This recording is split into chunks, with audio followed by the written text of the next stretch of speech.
আসসালামু আলাইকুম। তো এখানে আমি 4টা কালারিং লাইট নিয়েছি আমার গাড়িতে লাগাবো তাই। তো প্রথমে আমি গেছিলাম বাইপাসে যে কালারিং লাইটগুলো কিনে মেকারের কাছ থেকে দেখে নিলাম চেক করে যে জ্বলছে কিনা।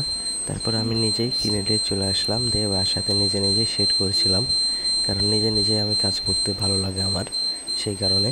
তো লাইটের বেরানোর পরে প্রথমে জ্বলছিল না, কারণ একটা সুইচ দূরে চলে গেছিলো এটা ঠেলাতে। পরে ওটা ঠিক করে দেওয়াতে লাইটগুলো জ্বলতে লাগলো।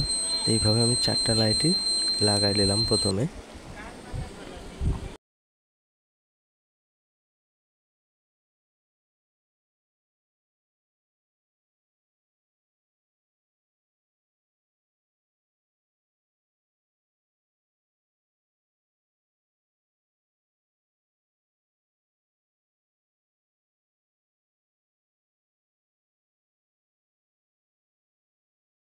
আবো দিল্লি চলে এসেছি।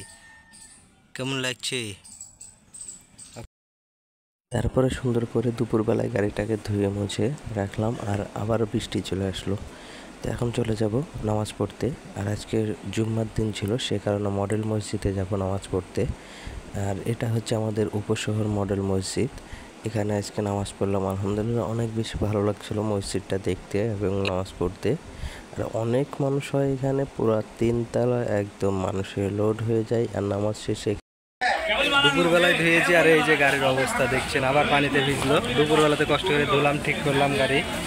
আর আজকে এসেছিলাম মডেল মসজিদে নামাজ পড়তে। তো নামাজ শেষ করলাম, এখন বাসা দিকে চলে যাবো। ওয়েদারটা অনেক সুন্দর আছে, মেঘলা মেঘলা ওয়েদার। তাই এসেছিলাম 3 জন, নামাজ টামাজ শেষ করলাম, এখন বাসার দিকে চলে যাবো। তো চলেন বাসা যাই। সবাই কিন্তু বলবেন এই গাড়িটা আমি সেকেন্ড হ্যান্ড কিনেছি, কারণ সেকেন্ড হ্যান্ড গাড়ি কিনলাম, টাকা একটু শর্ট ছিল সে কারণে। আর এখানে ছাতু বিক্রি করছিল। তো এখন বাসায় চলে যাব। আর যাইতে লেগে আবার বৃষ্টি শুরু হয়েছে, এমন বৃষ্টি এসেছে এবার যে ছুটার কোনো নাম নাই। তো আজকের ভিডিও এখানে শেষ করছি। যদি ভিডিওটা আপনাদের ভালো লাগে তাহলে অবশ্যই সাবস্ক্রাইব করবেন আর পাশে থাকবেন। আলহামদুলিল্লাহ আরও ভিডিও আনবো।